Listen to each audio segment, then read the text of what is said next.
Pun tenang mawon, Pak.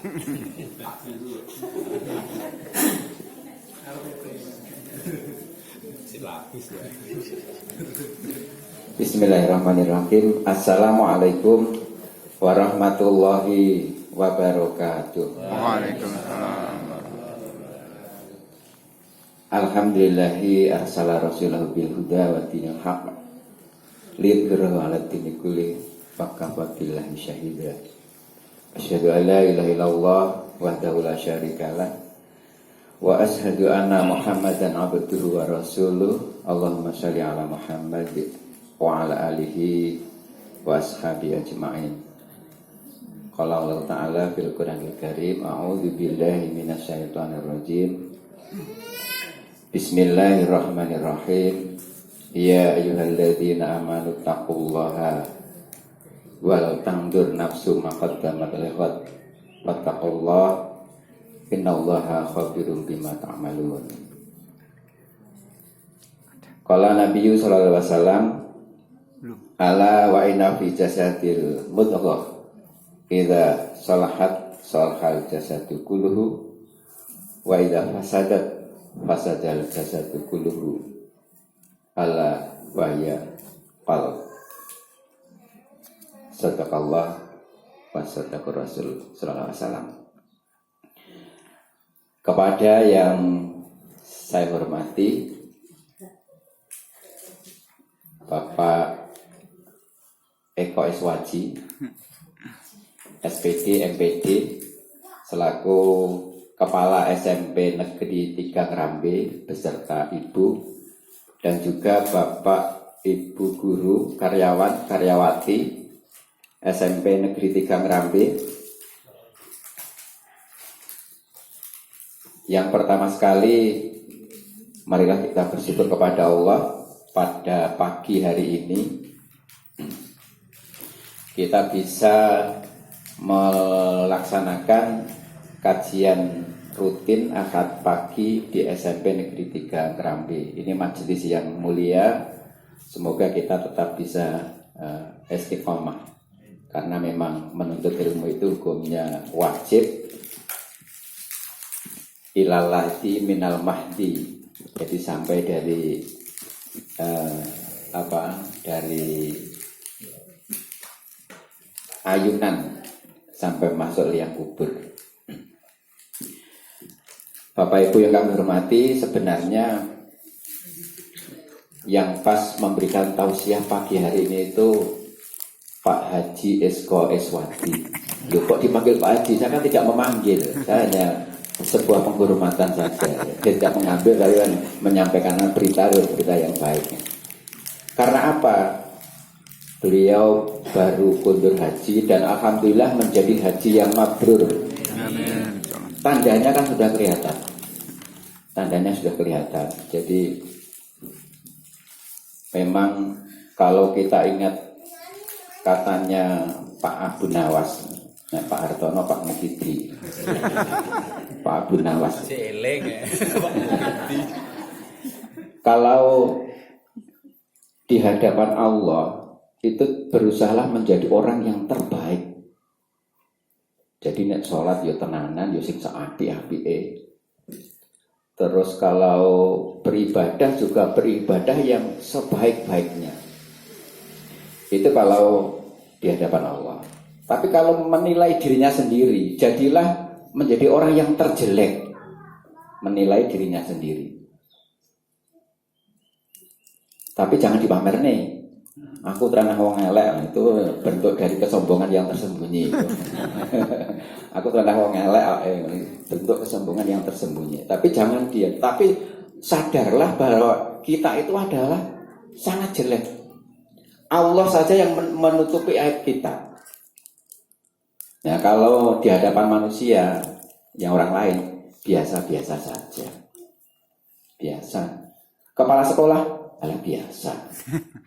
Biasa, betul toh, menjadi haji yang mabrur, biasa-biasa saja, tidak mau ditonjol-tonjolkan disebut menjadi Pak Haji. Ini tanda, salah satu tanda menjadi haji yang mabrur.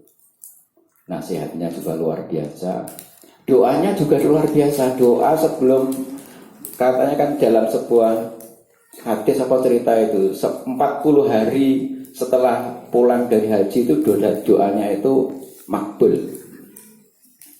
Makanya kalau Bapak Ibu pengen punya apa ya istilahnya keinginan yang luar biasa, ya disuruh mendoakan Pak Eko Haji, insya Allah makbul doanya. Namun Bapak Ibu kembali kepada cerita.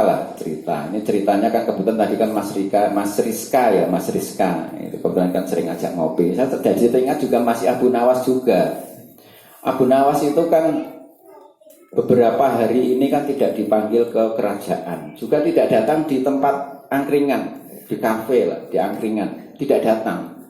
Padahal kalau Abu Nawas itu datang di tempat angkringan itu menjadi media saling menasihati.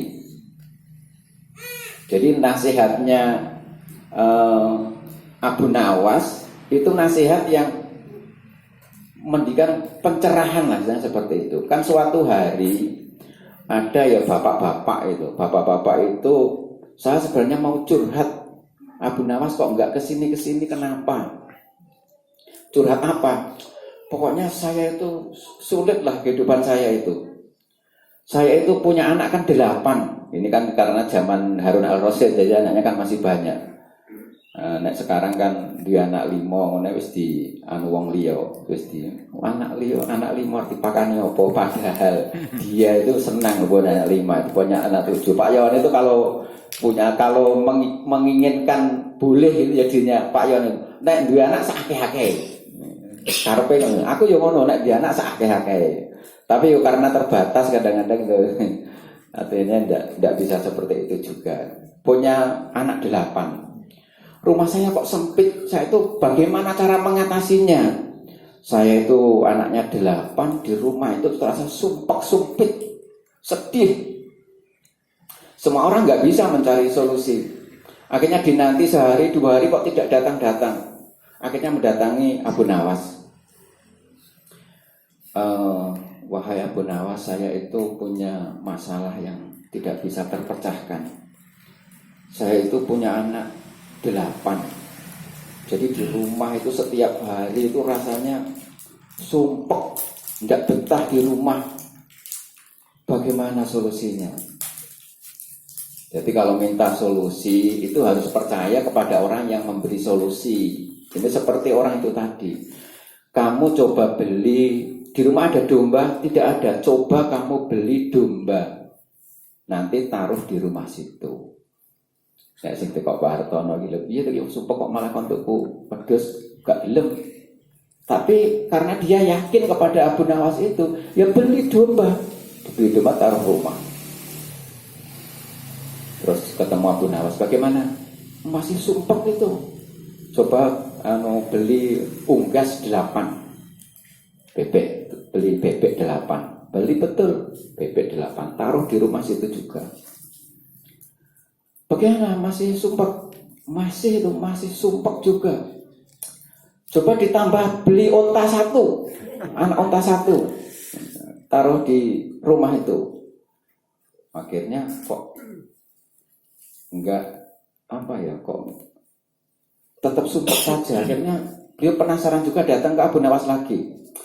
Wahai Abu Nawas, saya kok tetap sumpek, bagaimana? Masih sumpek juga? Iya. Kalau begitu dombanya dijual saja. Akhirnya dijual, dombanya dijual. Terus kemudian bagaimana? Ya sudah agak longgar lah, tidak ada suara kambing lagi. Oh kalau begitu angsanya dijual juga, bebeknya dijual juga. Bagaimana? Alhamdulillah sudah agak longgar. Oh kalau begitu ontanya ya dijual sekalian. Jadi ini sudah prosesnya beberapa hari tapi bagaimana? Alhamdulillah sekarang rumah saya itu sudah nyaman, sudah tidak sumpek, sudah longgar. Maka sebenarnya sempit dan luas itu bagaimana mengatur pola pikir, bagaimana mengatur hati seseorang. Kalau pola pikirnya sempit, ya hidup itu akan menjadi sempit. Maka pada saat Abu Nawas itu akan pulang, orangnya itu akan pulang, ditanya lagi, pernah berdoa? Pernah. Nah itulah, orang berdoa itu kadang-kadang memang tidak dikabulkan. Lah tidak dikabulkannya doa, itulah sebenarnya pemberian Allah Subhanahu wa taala. Jadi nek panjenengan itu berdoa.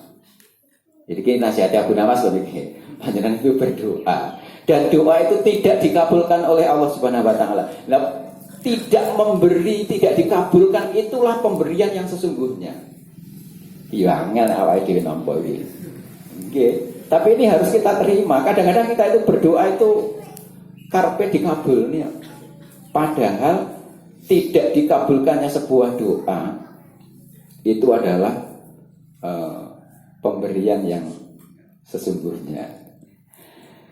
Jamaah rahimakumullah, semoga sholawat dan salam tetap tercurahkan kepada junjungan kita Rasulullah Muhammad sallallahu alaihi wasallam yang telah membawa kita minat dzulumati ilan nur, dari zaman jahiliyah, zaman yang tidak tahu menjadi zaman yang serba tahu. Saya itu masih ingat tadi yang kelewatan dari Pak Haji Eko tadi, bahwa tidak memanggil saya hanya memberikan penghormatan saja. Tidak, nanti saya manggil tetap Pak Eko, insya Allah tetap Pak Eko kalau memanggil, karena ini penghormatan saja, tidak apa-apa. Memang ini kan bagi pengalaman juga tidak apa-apa, biar tambah yakin Bapak Ibu. Soalnya namanya haji itu kan rukun, dan rukun itu wajib, dan wajib itu harus dikerjakan. Ini rakyat sekarang niat, nanti bagaimana kita serahkan kepada Allah kan tetap harus wajib. Ya modalnya nabung apa piye tidak tahu saya. Tapi yang jelas berniatlah seperti itu. Istri saya pamer istri. Nah kebetulan istri saya ajak, ayo ajak. Gak apa-apa ketemu ibu-ibu kita nostalgia. Katanya Pak Pukul kan ajak silaturahim. Kalau isinya di angkringan kan banyak juga nasihat-nasihat di mana saja, banyak di YouTube juga banyak itu. Tapi kan ini ajang silaturahim saja. Istri saya itu juga heran, kalau naik mobil itu, naik bis dan seterusnya. Di sana tuh nggak ada ngeluh-ngeluh, itu nggak ada. Sama betul kata Pak Haji Eko tadi, bahwa di sana itu nggak ada istilahnya, yang penting bisa acceptable. Jadi menerima sesuatu dengan senang itu ternyata merubah image kita juga menjadi nyaman juga. Gak mumet blas, numpak bis ini gak mumet blas ya, seperti itu. Gak mumet blas, tapi juga ada jeleknya juga.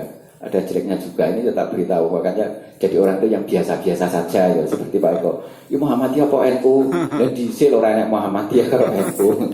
Muhammadiyah itu kan baru-baru saja. Ini cuman orang itu kadang-kadang berlebihan, jadi menganggap mungkin NU yang terbaik, mungkin Muhammadiyah yang terbaik, mungkin ini yang terbaik. Itu karena kan hanya anggapan saja. Tapi sebenarnya dari dulu itu enggak ada Muhammadiyah, NU, apa itu enggak ada. Cuman kita itu ya kadang-kadang saking ambisinya, identitas itu terlalu dimunculkan misalnya seperti itu. Kunut ya apa ajaran Muhammadiyah, ajaran NU nek gak maju. Enggak juga. Wong itu sudah dari dulu. Sudah dari dulu. Nah, ada yang tidak senang terhadap sesuatu. Ngerasani bojone ini kan rapopo. Jadi melihat, nggak tahu orang Bangladesh atau orang mana itu, gak rapi blas itu, gak rapi blas. Jadi ini mas orangnya itu ya cineran ya maaf ya hitam, terus susah acak-acakan, gak seneng blas. Bapak itu tahu di setiap tempat dia itu sholat di Masjidil Haram itu ketemu orang seperti itu. Bayangkan, ketemu orang seperti itu. Inilah bahwa ternyata memang betul kata Pak Haji Eko itu, kita itu jangan terlalu kata Bhinneka Tunggal itu memang betul. Kalau kita lihat di sini mungkin aneh, betul. Saya juga lihat juga. Sholat Allah Akbar, yang HP mulai tidak gimbal di. Saya meneruskan sholat. Ya betul itu. Nah kita kan enggak, kalau di sini kan aneh di sini. Di sana enggak ada yang aneh Bapak Ibu.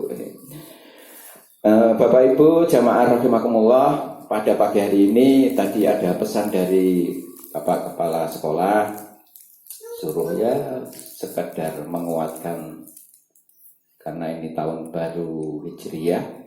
Tapi kita sudah terlanjur punya judul meraih ketenangan jiwa. Tapi ini juga bisa juga digunakan untuk untuk memotivasi tahun baru ini biar punya semangat yang baru. Kita di sini saja baru dengar ceritanya Pak Jeko, cerita Abu Nawas, itu kita sudah bisa membuat hati kita itu persiapan untuk menatap tahun depan atau mempersiapkan tahun depan. Karena apa? Ternyata kita itu bukan siapa-siapa. Kita itu bukan siapa-siapa. Bapak Ibu yang hormati, maka di sini kami akan membuat judul ini, saya beri 7 cara mencari ketenangan hati. Tapi di kemarin meraih ketenangan hati. Tapi di sini ada 7. Ini mohon maaf, saya itu sebenarnya memang guru pendidikan agama Islam. Tapi saya hafalan itu juga enggak banyak juga.